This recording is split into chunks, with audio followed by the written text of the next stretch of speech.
And for today's video, sinulubong na lang namin dito si Beb na kung saan birthday niya at inabot na namin yung regalo niya. Pupunta nga pala kami ngayon sa Dubai Mall at manunood ng sine. At sobrang ganda ng view habang nasa loob kami ng sasakyan.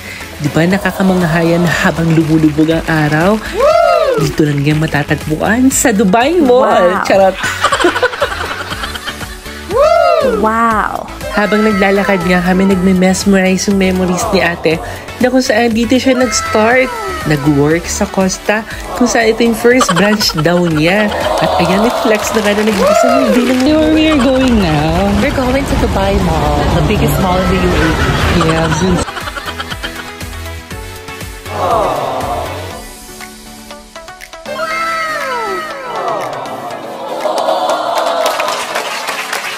At nagmamadali na nga kami niyan dahil mag-i-start na daw ang cinema at tinawagan na nga kami ni Robert. Pero i-flex natin habang naglalakad kami dito, napakaganda ng place. At dumiretso na nga kami kaagad sa cinema na kung saan nasa waiting area na sila nag-aantay.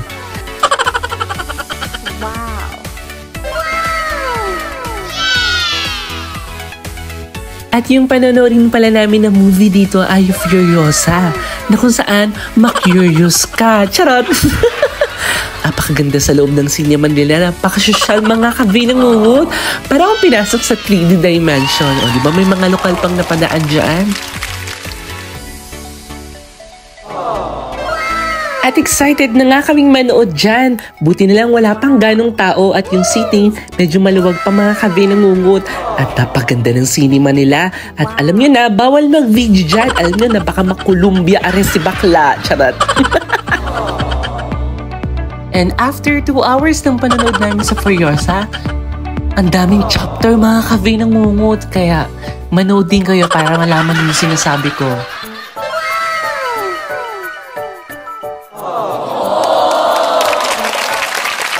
At nakaramdam na nga kami ng gutom dyan, mga kabinangungot.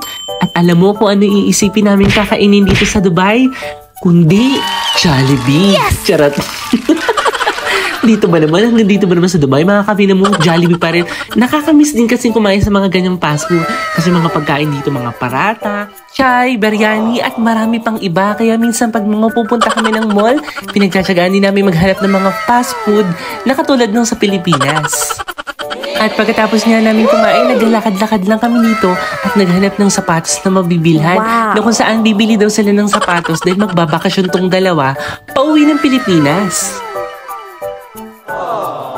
At grabe tong mall na to, sobrang ganda at sobrang lawak. One side pa lang tong nadadaanan namin.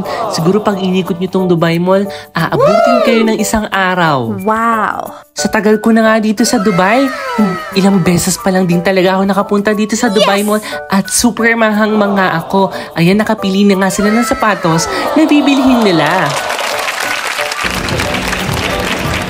Dito kami ni ate ngayon. Still waiting na. At natapos na rin silang mamili at nagmamadali na rin kami bumaba dahil nakarating na daw yung sundo namin. Napadaan na rin kami dito sa isang store ng Costa Coffee. Ang Costa Coffee ng Dubai Mall. Napakaganda, bagong renovate yan. Tingnan nyo naman, ang daming customer. And that's it for today's video. Maraming salamat po sa lahat ng nanonood ng vlog ko. Basta always follow, like, and share ang nag-iisang Vina. Ngungut dahil alam ko ang hindi mag-follow ng page ko ay babangutin mamayang gabi.